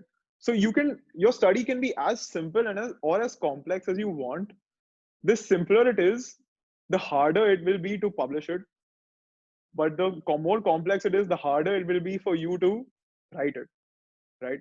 So definitely the first thing I think that everyone should do is talk to a person in that particular field. It doesn't need to be a person from your college. It doesn't need to be a person from your hospital. It can be anyone who is an expert in the field. Trust me, doctors actually have so many research ideas in their mind. It's just that they just lack the time to execute them. So if you just talk to them and you ask them, so I want to do research, say, in gastroenterology. So what are your thoughts? Do you have any research projects that I could possibly work on? I'm sure they will be more than happy to help you. Okay. How to find the best journal of your paper? We'll be talking about it. Dr. Parag Dande will be talking about it on 1st July. How to identify standard journal? Again, it's the same thing.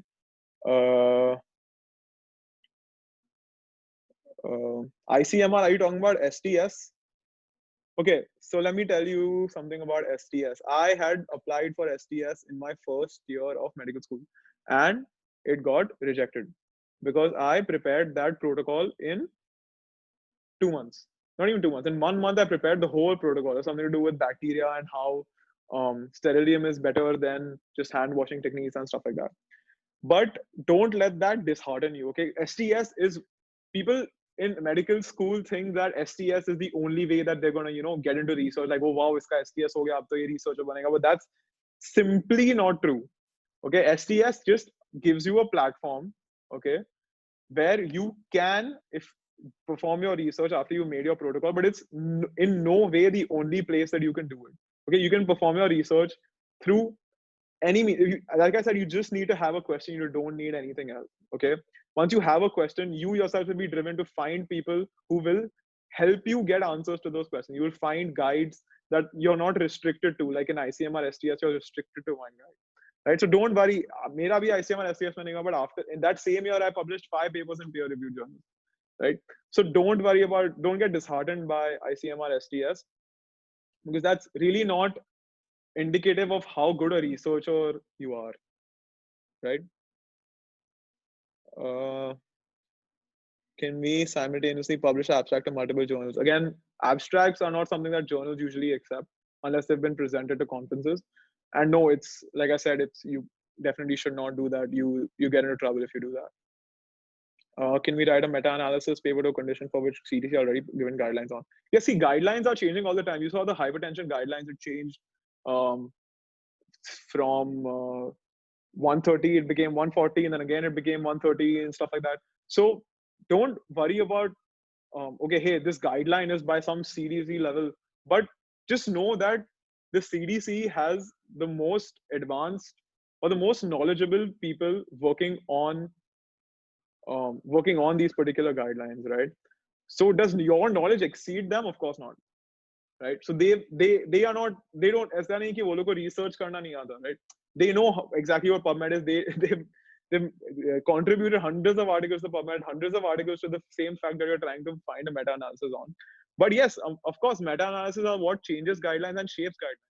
So you can make a meta-analysis on research studies, and you can definitely try to change guidelines. But again, as a medical student, there'll be very few people who are willing to A, accept your results, right? Although it's a meta-analysis. And B, it'll be very difficult for you to do a meta-analysis because that requires regression knowledge, that requires a lot of in-depth knowledge about statistics, which really is difficult to establish without the help of a statistician beside you. Let's see. How do we choose any topic? We talk about topics tomorrow. Tomorrow at 6, we're going to start with how to choose a research topic. Okay.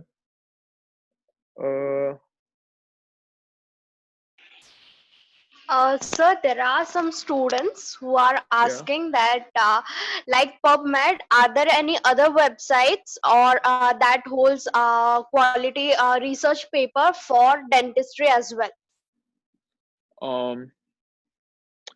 So Google Scholar is actually so there's something called a Cochrane library. I don't know if you guys have heard of it.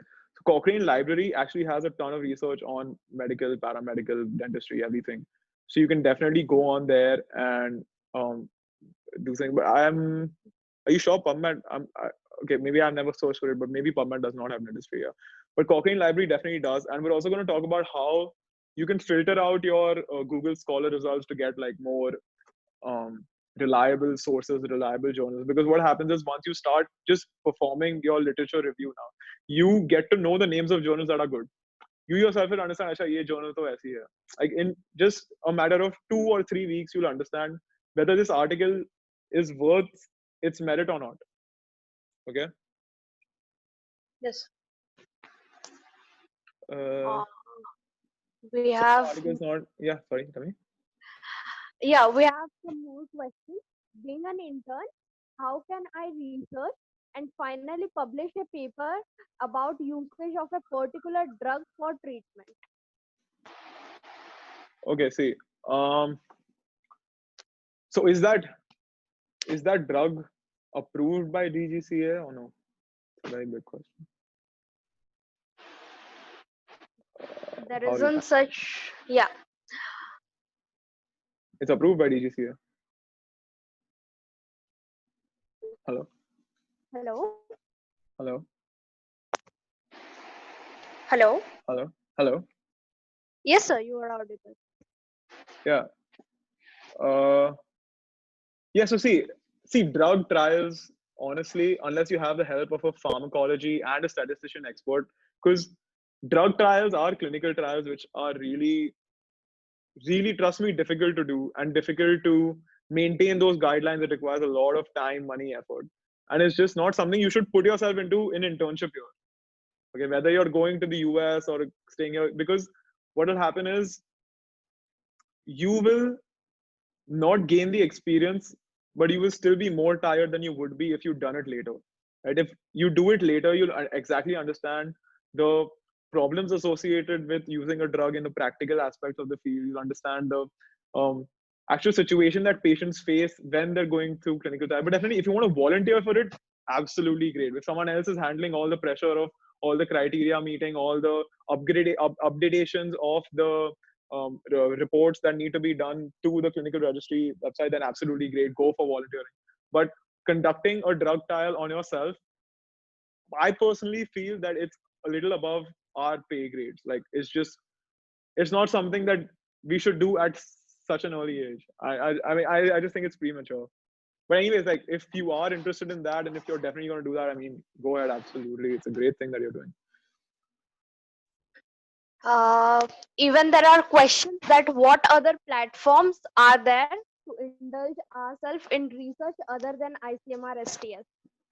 Okay, so as far as MBBS goes, I personally have not come across any particular platform that just says, you know what, hey guys, I want you to research and just come and research. Like ICMR does that, but it does not do that in a good way, because I personally am not a fan of the whole STS program, because I feel like instead of motivating people, it demotivates more people, because most of the people I've spoken to were actually not able to. Just give me one thing. I think Dr. Neil has joined us. Not yet.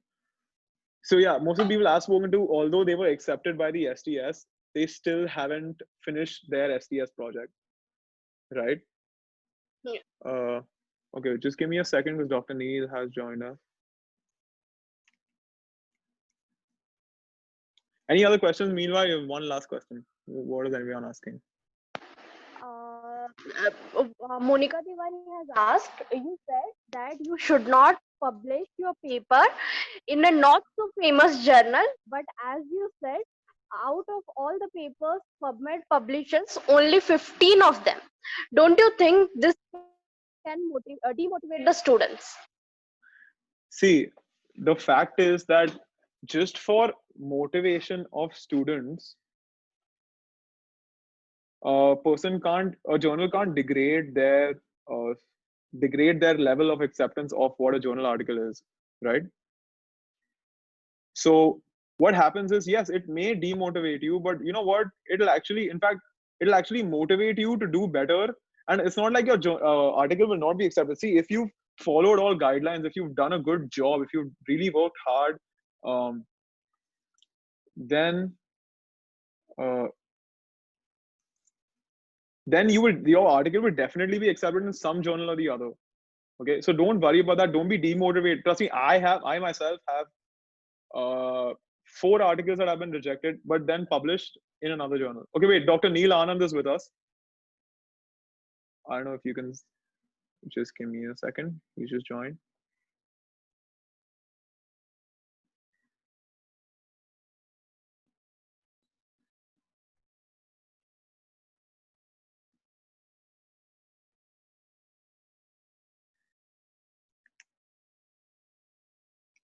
Yeah, so again, don't feel demotivated. See.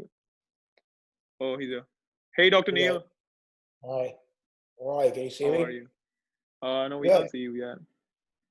Hold on. You see me now? Yes, we can see you. Absolutely. Right? How are you, sir? Good. I'm good. We have 700 people, 700 medical students who are eager to hear from you logged on with us right now. Okay. Are we ready to go now? Yes, sir. Good? We're good. All right. Good evening, guys. For me, it's morning from Los Angeles, California. Okay, I'm at Cedars-Sinai Medical Center. And can you guys hear me? Aniruddh? Just, yeah. Yes, sir, we can hear you. Yeah, we can hear and see you, yeah. Okay, so I'm at Cedars-Sinai for the past 20 years in Los Angeles, California. And yes, it's been a very long journey, and it's a great honor to share this with you guys. And I'm not sure where each one of you is sitting, but pretty much every single thing that I've done in life has probably got to do with where I came from. And I do not mean that lightly at all. I trained at TNMC, Nair Hospital. I'm not sure you guys are all from there. It doesn't really matter because I still think the training we got there was probably one of the best you could ever find, believe it or not. And I've been there in 6 universities in 3 continents since then. The basic training and the motivation is what drives somebody. Truly is what should drive you to wherever you want to go, right? And I think that's where research comes in. And people always talk of research and academic centers. They're as far apart as you could ever think. They have nothing even synonymous. You should just get away from your mind that to do research, you have to be in an academic center. You couldn't be so far from being wrong. Research is about who you are and not about what you are. You can do research wherever you are. It doesn't really matter. Because if you think about it, what is research, right? Research is the why, the where, and the what. You just keep asking your question every time. Why did this happen? Where did this happen? And what exactly is it? And if you don't ask that question, you're never going to get anywhere. But I promise you, every single paper, one more time, every single paper you ever read has multiple flaws. And if you're going to believe that verbatim, it's really sad. You didn't train that long for that. You will find flaws in it, whether it be in the methodology, whether the way it was done. But my basic principle of life is if it doesn't make sense, it is wrong. It just is wrong. You look at it, there's something wrong there. If it doesn't make sense, go back, look at it, see what they really did. And you'll find something is off there. The numbers are off, they're too little, they made judgments too fast. They have opined on something that there's an agenda behind it. You can go on with this. And I think everyone knows the fiasco that happened in New England Journal and Lancet just recently, right? Regarding the hydroxychloroquine study. That is nothing new. We're actually all laughing in the bank. This happens a lot, by the way, except these guys got blatantly caught. And do you want to know why they got caught? I can tell you right now. They had fudged the numbers so much. They had 6,000 patients. The number of patients they had in Australia don't even exist in Australia. There aren't that many people in Australia. It is someone from Australia called it out. It couldn't be this. There's no way you could have so many. From Africa, they had 2-week results. Where in Africa you can get 2-week results in the middle of Africa? Common sense doesn't work. You will get caught. And so ultimately, that's what happened. It's sad. Don't ever, ever go there. For one small mistake, your career is gone. You'll never again get back in life. So that's one part. But always ask the question of why, right? So how do you even start there? It is simple issues. You see something in medicine. You see a patient in medicine. Something doesn't make sense. Go back. On the flip side, invariably, somebody has written something on it. That's the other thing. You're not the first guy. Don't keep thinking you're Einstein all the time. There's always somebody who's always written something about it somewhere in some fashion. But it may not be the same topic, but you can expand on that. You can multiply that. You can verify that. Any paper is really, really good. It does one of 2 things. Either brings something new, one of 3 things. Either brings something new, verifies what someone else did, or negates what somebody else did. You're going to refute the argument. Either which way, that paper is always worth publishing if you did it right. And people are always, because someone did it, doesn't mean you should not do it. You're actually sort of ratifying whatever they said. So I'll just give you a little bit into my background to know where all this came about. And I think for that, I owe Professor Dilip Tanna probably my entire life. I mean, literally I say that because he was more than a father to me. He was a mentor, a father, a teacher, a phenomenal instructor. In fact, so much so, if you were the registrar with him, you had the honor of driving in the car with him from one hospital to the other. So he would come, he would do his rounds. We'd finish by 11, 11:30 in the morning or 12. Then we'd go to the hospital, which at that time was about a 10-minute drive or 5-minute drive. And we'd go there. So in that drive, you'd go with him. Literally every day, the only competition was which latest journal have we read. And you literally had to compete with him to get there to see it, but it was unfair. He got it at home. I had to go to the library. And the library, as you know, does not get it. So we used to have this competition back and forth, but it was a phenomenal drive to see if I can beat him, and you could never beat him, by the way. He was at that, he literally, he's still very, very much active at the age of 81, I believe, or 82.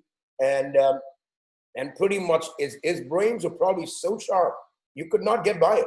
You could try, we would all try. But you learn so much in that. There's nothing you cannot control or do not need to know.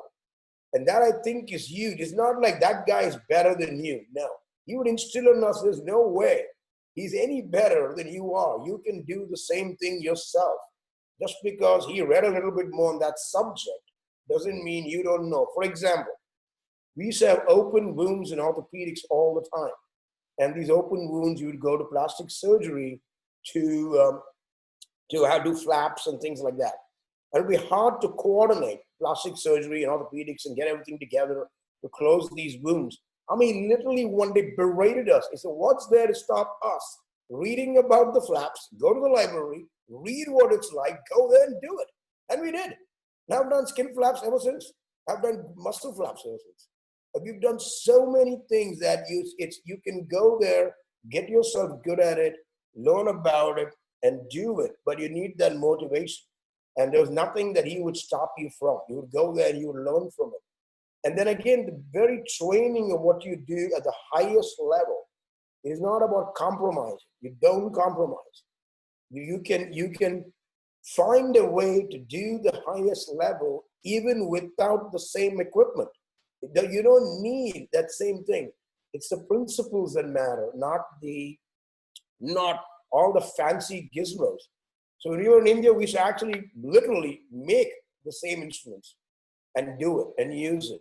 But yet we got a chance to use all that.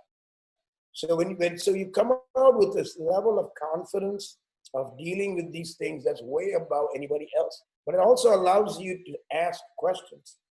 Obviously, you have to know the basic background to ask the question. And then you realize, okay, this doesn't make any sense. We've seen this and that, and this is not fitting in. And we've seen this drug work, and why is this complication happening? It doesn't matter what field you're in. Why is this device not working or whatever? And once you start asking that question, you find many, many things. You may find the drug dose is wrong. You may find the drug is manufactured wrong. You may find that batch is wrong.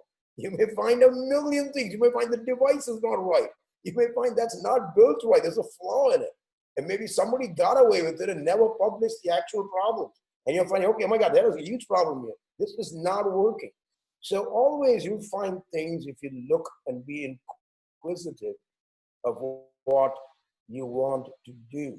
So that then led, obviously, from India. I then went to England. I was in England for probably 6 years. And we did a lot of stuff in England. But it was unbelievable for me going to England that we were better trained than anybody out there. I know this is Zoom and anybody can pick it up today. And I've said this many, many times. It is beyond unbelievable. I could not believe it when we went there. We had done more surgeries, more orthopedics, more spine than anyone at that level of training in England. We're so far ahead of the curve because, one, the numbers, you have a lot of numbers in India. So your experience is phenomenal. But don't for 1 second assume because you did 10,000 patients, you did it right. Every one of those 10,000, you may have done it wrong. And that's the second part I want to talk to you about. Throw your ego in the waste paper basket. You have none. You don't deserve any. You don't have any. And none of us do that. Just because you do a lot doesn't mean you're good at it. You may be doing every one of them the wrong way. And you may actually benefit by watching someone who's maybe senior than you, may actually not even have done as many as maybe you have done. It's possible. But he's senior than you, he trained in a different place and is doing it in a different area, and he may do something really small that may change the entire flow of that surgery or treatment, whatever you want to do. And I've had many experiences with that, and I'll tell you one there. we did tibial nailing or rods you'd pass for tibial fractures.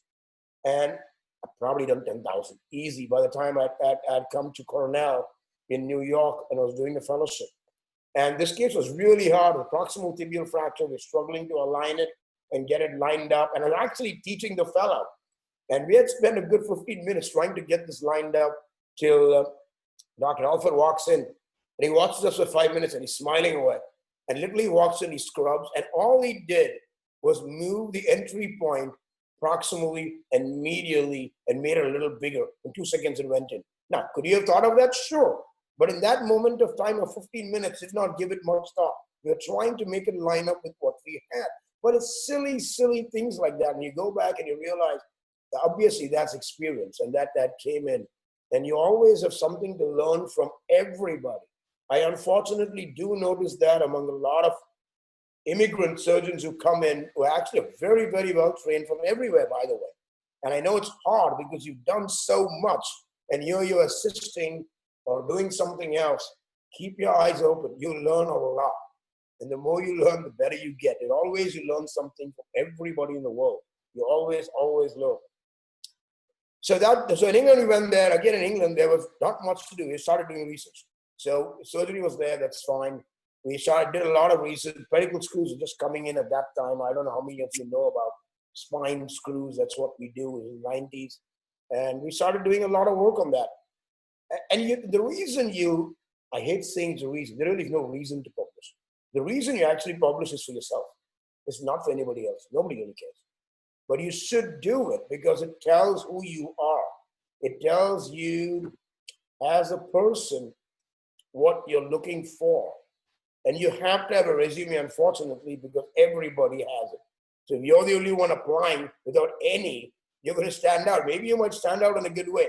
But what's more important is your confidence in the interview. You could have the world's largest CV and you could have 200 publications. If you can't speak coherently a sentence in an interview, you will never get the job. I promise you that. I don't care how smart you are. No nerd is ever getting a job. It's not happening. It's very, very hard. Nobody wants to be there sitting with somebody who cannot talk, who cannot be conversant, who cannot be. So that's an important part of growing up too. You have to be social. Medicine is a very social field. You have to learn how to converse. You have to learn to express your research. So if you've done that, it's a great topic of conversation. It's on your CV when you go to the interview. That usually comes up as a topic of conversation, and then you can take it and run with it, but that's your field. Now, you got to run with it well. You got to be confident. You know what you did. You know what you said, and you will impress anybody. And if you can do that, I can tell you 90% of the job is yours. It's got nothing to do with it. It's nothing to do with the quality of the paper. It's nothing. It's to do with your thought process and how you can manifest it verbally sitting right there in an interview and getting it done. If you can do that well and you can run that interview, it's always very impressive. That's another art I suggest everyone learn. It'll stay with you rest of your life, wherever you go. You have to be able to say that. So that's one part of research, right? Second is clinical and basic science. I've always been way more involved in clinical science research than basic science, but both are absolutely important, right? There are people who like one over the other, and both have their own role, and both have their place. I've never had the opportunity to actually do basic science because constantly doing one clinical work after the other. But clinical is basically looking back at your results. Get into the habit of looking back at what you've done. If you see a patient for only 2 weeks or 6 weeks or 3 months, they all do great. They're all doing fine, whether it be anywhere, right? You know they did well. And doing well is not doing well, because patients invariably, 80% of the time when they come to the doctor's office, usually will say they're doing well unless they're suffering. They're not really telling you what's happening, that they are hurting. They're not able to get out there and garden. They're not able to sit in their car and drive. They're okay walking around. They're doing other things.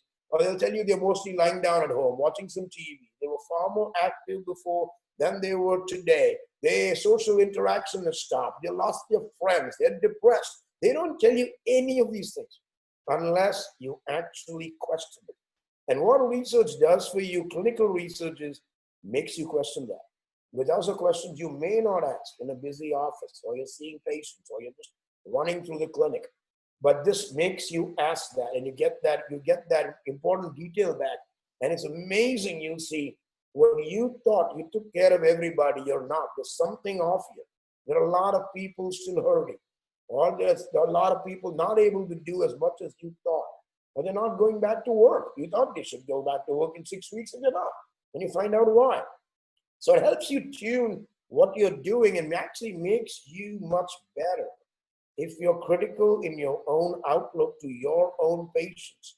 This whole idea is all my patients do great. I've done 10,000, they do fine. Sure. No, they don't. Go actually ask them. And it doesn't matter which community you live. Every community is different. If it's an auto rickshaw guy, he's driving an auto rickshaw. That's what he did. Great. If he's a hand rickshaw puller, so be it. If he can go back and pull that hand rickshaw that he was pulling before your surgery or treatment, you put him back to where he is. That's fine. That's the key, right? Well, our job is to bring people back to the function they were in. If we can make them better, that's great, but I don't think we can. We bring them back to where they are so that they can get better. But you have to bring them back to where they are. Whatever you do, that's your job. And if you haven't, you have to ask yourself, you failed. It's not he had diabetes. Oh, it was not my fault. He had diabetes. Well, then take care of diabetes. Diabetes can be treated. Treat him. What's the complications?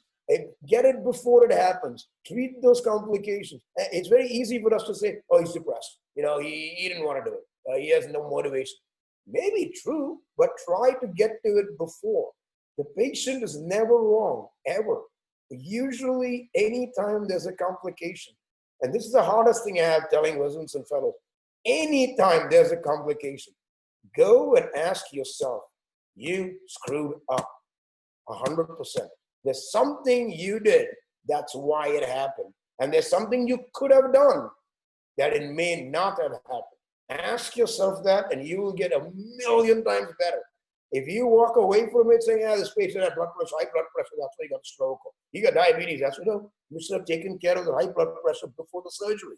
You should not have operated on that patient. You should have taken care of that. So yes, complications happen, but you do your best to avoid it. We can go to the moon. Think about the number of complications they could have. You should see the way they work. It's unbelievable. There is no room for a millisecond of error. Every single error is taken into account. Nothing's taken for granted, and everything is assumed it will happen. There is a guy on that panel and on that Houston Center that is responsible for that one complication. There are guys like that sitting there just looking at the one thing that can go wrong, and his only job is correcting that. And that's what we're talking about. You want precision, perfection. That's where that comes from, right? I don't know. I'm going to probably stop pretty soon. You guys, let you guys ask questions, but I've been rambling for a while. But all I want to say is that truly look at yourself, look at your questions. That is research. Research is analyzing your own work.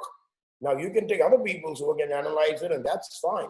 But the day you analyze your own work, the day you question yourself, you will make yourself a phenomenally better doctor than anybody ever out there, where you'll be surprised at how many wrong things you do every single day and how many wrong things you find that people told you were right were absolutely wrong, or how many things that you read were right on this paper and that paper, completely wrong.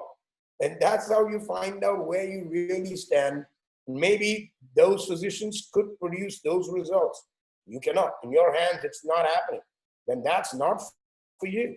And the same thing applies. If I can do something that works and somebody else cannot reproduce it, either I'm not doing a great job teaching it, or it's not for them. All right? So that's all I can say. We can go on and on about this, but always ask. Thank you, sir. Thank you so much, sir. Does anyone have any questions for sir?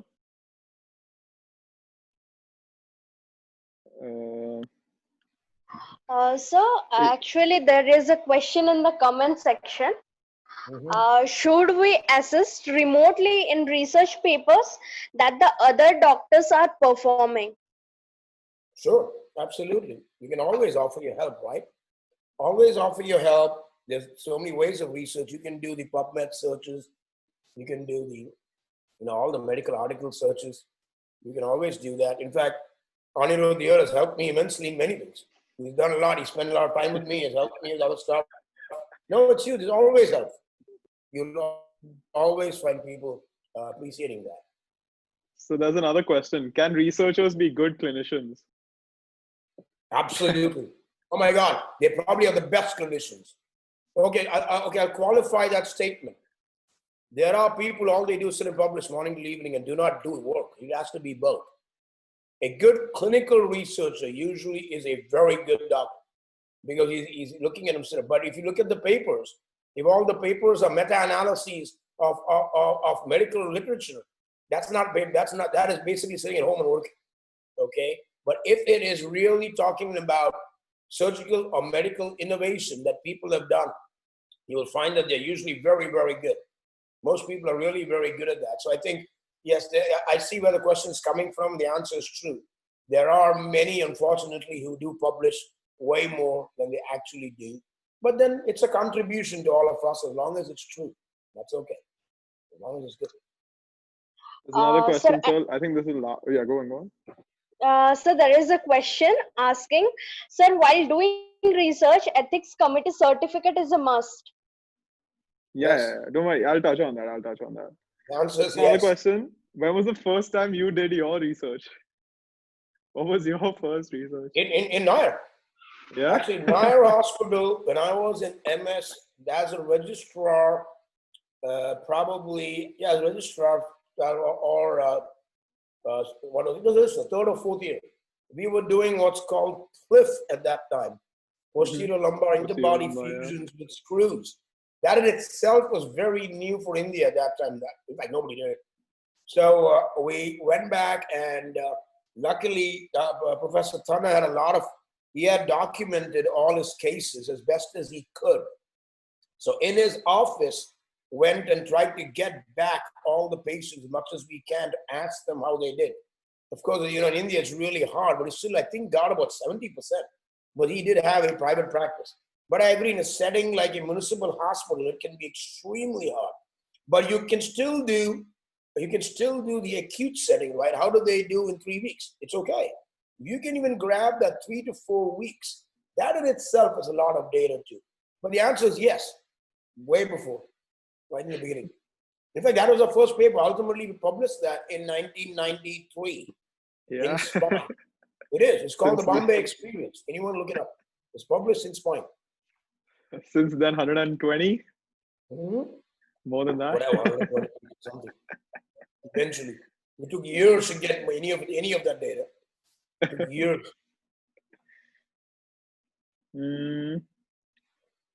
All right, I think last question. So only key code that helps you drive yourself in research. Like what makes you drive yourself to research? Why spend the extra time in research? Yourself. If you want to be the best, you got to ask yourself. You have to drive. If somebody else is driving you, you're failing. 100%. If somebody else, people can only motivate you. But if somebody else is driving you, oh, you already lost. No, you're the only human being you can drive yourself to what you want to do. You need to want it, no question about it. And don't do it for somebody else. It'll never work. If you're doing it for the sake of doing it, also it doesn't work. And I'll tell you why it doesn't work. I can sit in front of you in 2 seconds know that this research you just did for the sake of doing it. You just don't have that confidence to come out with it. You just did it for the sake of doing it. I promise you, within 2 minutes, I will know whether you did it for the fun of it or whether you actually did it because you're passionate about it. It's very easy. Right. And any interview you can do that. Any. Right. All right, sir. Thank you so much for your time. Thank you to all the students for attending. Thank you so much for your time, sir. All right. Take care. Anytime, all right. guys. Take care, sir. All the Bye. best. Take care. Be good. Thank you. Thank you. Bye. All right, guys. So that was our session for today. We're going to meet you back tomorrow at 6 p.m. We're going to be talking in depth about research. So I'll see you then. Till then, there'll be a link that's going to be sent on all your groups. where you'll get information for the question that you have to answer. Please answer it because we'll be shutting it before next session starts. So please answer it before 6 p.m. tomorrow. And if you have 50% overall, there'll be one question module for each day that we have. So 5 question modules. If you have more than 50% overall, only then you'll be getting the certificate. All right. So I'll see you tomorrow. I hope you had a good session. And if you still have any questions, you can ask them to me tomorrow, or you can email me at contactus@pubgeek.co. Please follow both SNO Chhattisgarh and PubGeek on Instagram and Facebook so that you can be updated with the conferences that we are regularly producing. Right? Devesh, are you all good? Can we stop for today? Yes, sir. Sure. All right. I Don't see you guys. forget, Take care. yeah, and everybody in the viewer list, please tune in tomorrow as well, as we are going to discuss more in depth about how to proceed about research and finding out topics. That was a major question in the comment section. So till then, stay home, stay safe, and stay tuned. See you guys. Bye-bye.